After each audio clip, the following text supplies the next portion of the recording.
저는 지금까지 저명한 키토제닉 식단 전문가들의 영상을 소개해왔습니다. 모두 업계에서 인정받는 유명한 사람들이지만 사실 국내 시청자분들 입장에서는 생소한 분들이죠. 그래서 댓글을 보면 그들에 대해 궁금해하시는 분들도 많습니다. 저희 채널의 영상을 봐온 분들이라면 베리'박사를 알고 있을 것입니다.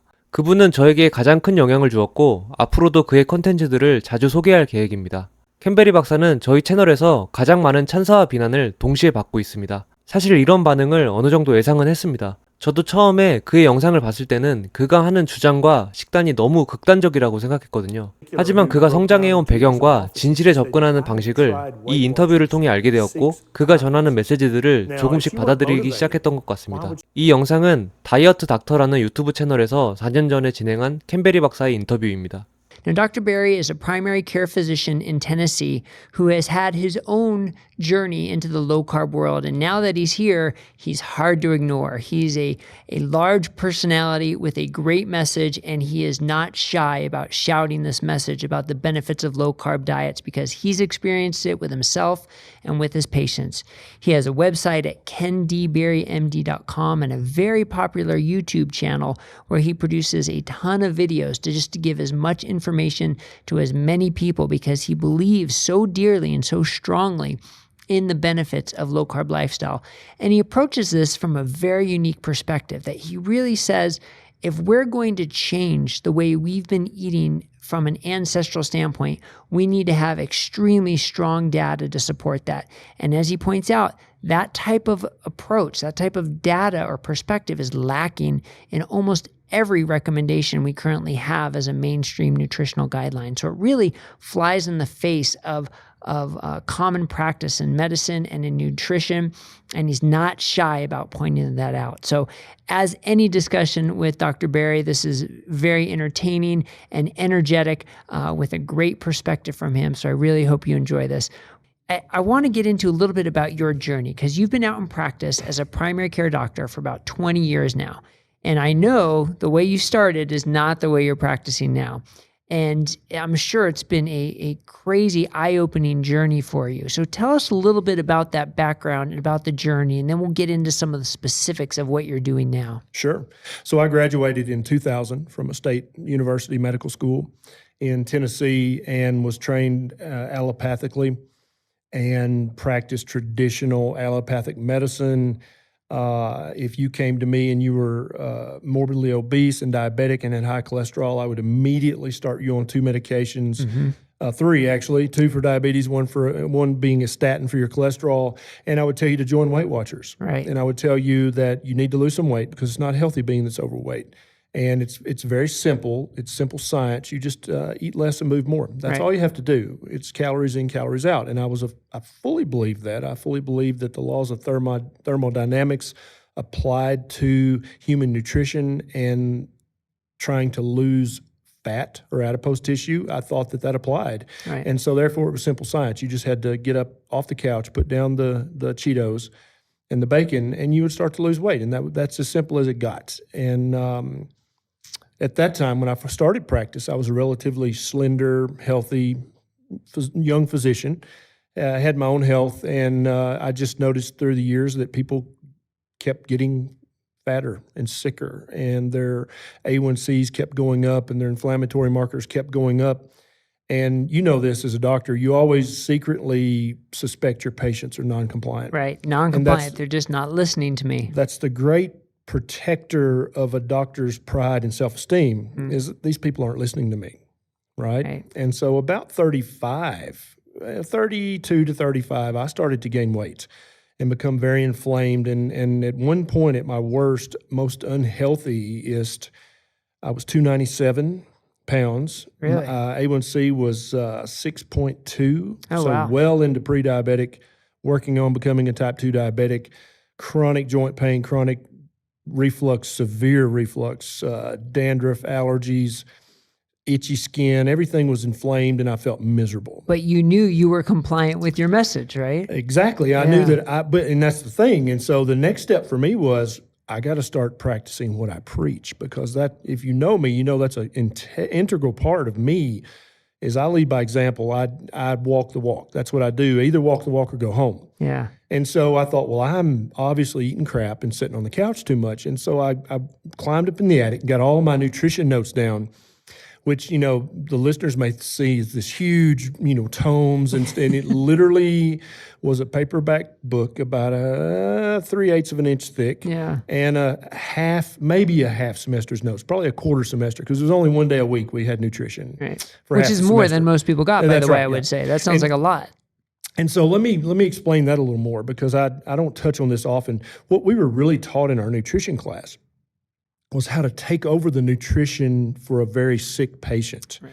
So if you'd been in a car wreck and you were unconscious and you were in the ICU, they taught us how to calculate your total calorie needs, your total protein, and how to feed you parentally, and so that until you recovered, then you could take back over yourself. Right. Or if you're in the burn units, you know your calories and your fluids, you have to double and triple that for somebody with a severe burn. So really the bulk of my nutrition education was how to take over the nutrition of somebody who couldn't feed themselves. Mm-hmm. So maybe out of that half semester, maybe 10% of that, probably less, was the caring feeding of just a normal human out on the street. Yeah. And I can sum it up in 3 statements that we were taught.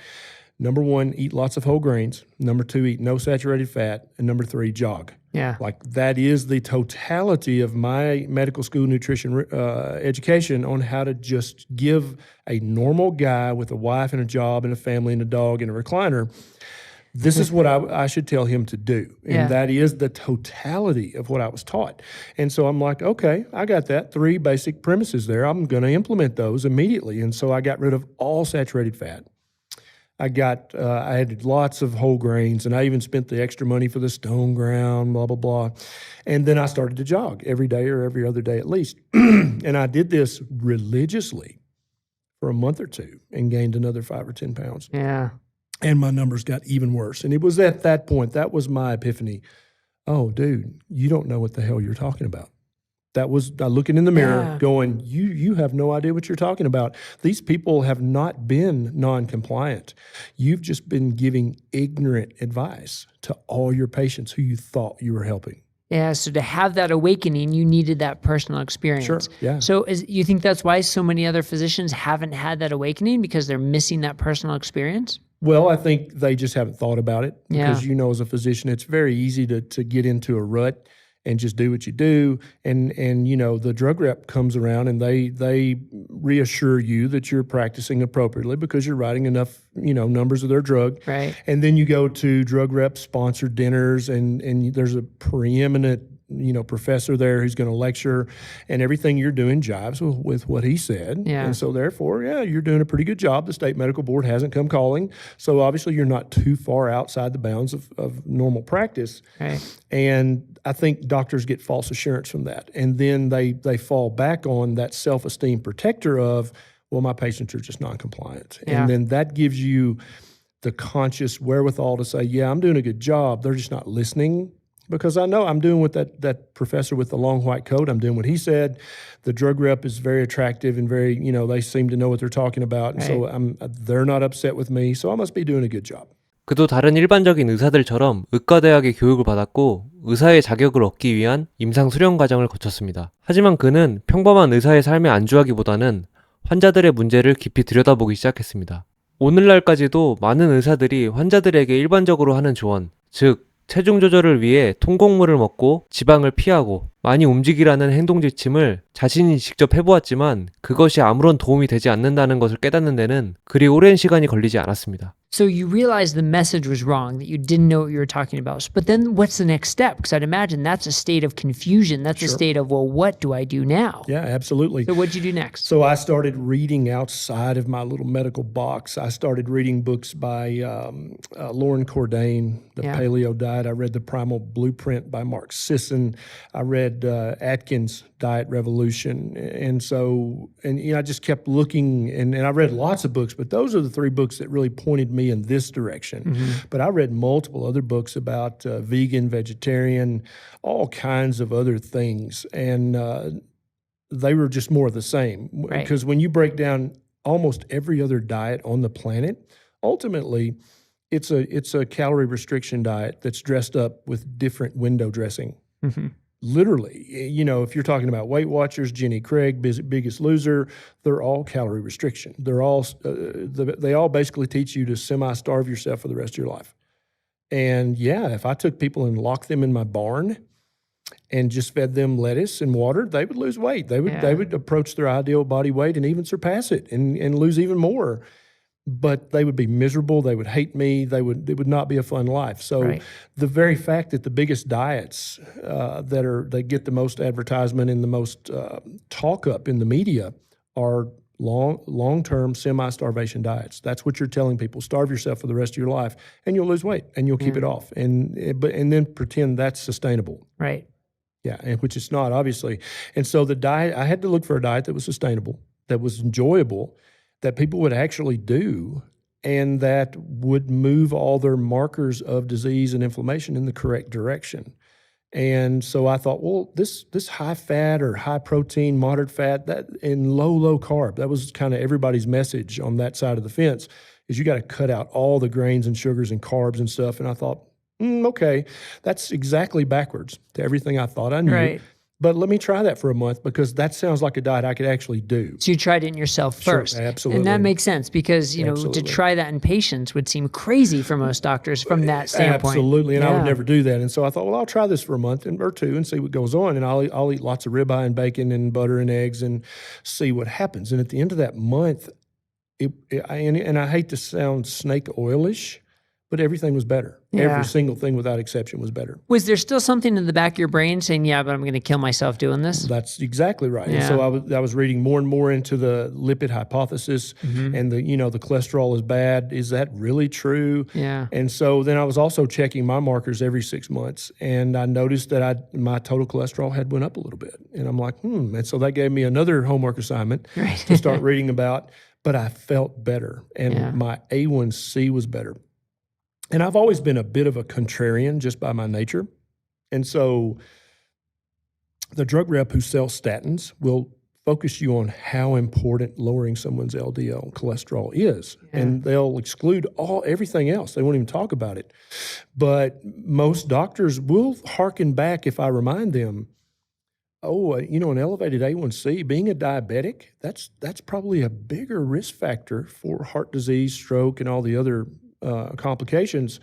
That's probably more important than LDL cholesterol. Yeah. Even if you think LDL cholesterol is real and you should treat it, still somebody with an A1C of 12, that's probably a bigger risk factor for morbidity and mortality than that slightly elevated LDL. And so I kind of ignored the total cholesterol and LDL increases because I felt so much better. I could actually talk to patients without constantly having to clear my throat and move my neck and swallow because of the chronic severe GERD reflux. Wow. It was really, really bad. Is that bad? It was really bad. And so when the Nexium drug rep would come to my office, I got all those samples. The patients didn't get the Nexium. I got them all. I took 2 a day for years before I learned about this way of eating. And so after 2 or 3 months, I was like, dude, I feel so much better, and I've lost, I don't remember how much weight, but I was well back down under the 297 that I was at my peak. 캠베리 박사는 역류성 식도염으로 심한 속쓰림과 여러 염증성 질환을 알아왔다고 합니다. 그는 키토제닉 식단으로 시작해 현재는 거의 무탄수화물에 가까운 카니보어 식단을 하고 있는데요. 키토식을 할 때도 증상이 눈에 띄게 개선되었지만 완전히 사라지지는 않았다고 해요. 하지만 카니보어 식단을 하고 나서는 이런 증상이 완전히 사라졌다고 합니다. 그가 그렇게 엄격하게 제한적인 식단을 하는 건 건강상의 이유가 더 큰 것 같습니다. 하지만 그는 모두에게 이런 제한적인 식단을 강요하지는 않습니다. 그는 기본적으로 저탄수화물 식단을 모두 같은 범주로 바라보고 있습니다. And I thought, I'm going to try this with my most metabolically ill patients with the highest BMIs. They have a BMI of 45, 50, 55. Wow. They're on the list for gastric bypass. I'm going to say, hey, why don't you try this for a month? You got nothing to lose. You're going to get your gastric bypass or your Roux-en-Y or your bariatric surgery in a month or two. Why not try this in the interim? Because I think it's going to shrink your liver size, if nothing else, and the surgeon will appreciate that when he's doing your surgery. Right. But also it might help. And so I had a large percentage of those guys. There was probably 20 or 25 I talked to about this diet. And they all came back for the monthly checkup. They're like, dude, I feel better and I've lost 10, 15, 20 pounds. Is this something I can do for another month? And I'm like, yeah, I think you should do it for another month because I'm doing this myself. And that kind of gave them some reassurance. Oh, this is not some crazy thing you don't know anything about. Dr. Barry's eating this way too. And so they'd come back for their 2-month checkup. They'd lost more weight. Their numbers were better. They felt better. I had people who were on the list for a knee transplant, a replacement, right, to get an artificial knee. And 2 or 3 of those guys said, yeah, I called the surgeon and canceled my appointment. And I told him, if it gets worse, I'll call you and we'll do it. But it feels so much better now. I'm just going to keep doing this diet. And as a doctor, anything that makes everything better, you're like, that sounds fishy, right? Exactly. Right. And so, but I'm like, but these are real guys. These are patients I've known for 5, 6, 7 years. These guys are salt of the earth, real people. They got no dog in the race. They just want to feel better and not have potentially life-threatening and definitely life-altering surgery. And they enjoy the diet. And they're not getting tired of this diet. They actually enjoy it. They want to do it for another month. They're asking me, pretty please, can I eat this for another month? 그는 현재 많은 사람들에게 키토제닉 식단과 카니보어 식단을 전파하는 입장에 있습니다. 하지만 불과 몇 년 전까지도 키토제닉 식단은 그에게 있어서도 생소한 것이었습니다. 초기에 새로운 식단에 접근했던 그의 경험담은 키토 다이어트를 시작하는 분들에게 큰 힌트를 주고 있는 것 같습니다. 딱 한 달입니다. 식단을 한 달 동안 바꾼다고 해서 우리 몸에 엄청난 무리가 오거나 병이 생기지는 않습니다. 자신에게 맞지 않다는 생각이 들면 기존의 식단으로 돌아가면 그만입니다. 딱 한 달만 해보고 느낌이 좋다면 다음 달에도 이어서 할 수 있습니다. 키토제닉 식단에 대해 들어봤지만 선뜻 시작하지 못하는 분들은 이런 생각을 가지고 있습니다. 탄수화물을 어떻게 끊어? 평생 그렇게는 살 수 없어. 하지만 캠베리 박사처럼 식단은 언제든지 변경할 수 있다는 유연한 태도로 다이어트에 임한다면 새로운 식단에 대해 엄청난 각오를 하지 않고도 가볍게 시작해볼 수 있을 것입니다. And that's got to change your perspective of work and your interaction with your patients and your enjoyment of work and seeing this whole new field open up. So on the one hand, it's sort of like invigorating. On the other hand, it can be pretty frustrating to say, why wasn't I taught this? Why has this been like swept under the rug and maligned when it can be so beneficial? And it seems like you reacted a little bit to that part of it by reading your book, by writing your book, Lies My Doctor Told Me, which by the title is a little incendiary, is a little sort of accusatory. So meant to be. Yeah, I'm sure, right? So I just think it's interesting how you came to this process of realizing for yourself first, then your patients, and then kind of getting a little angry. Is that about right? Yeah, and I'd actually been collecting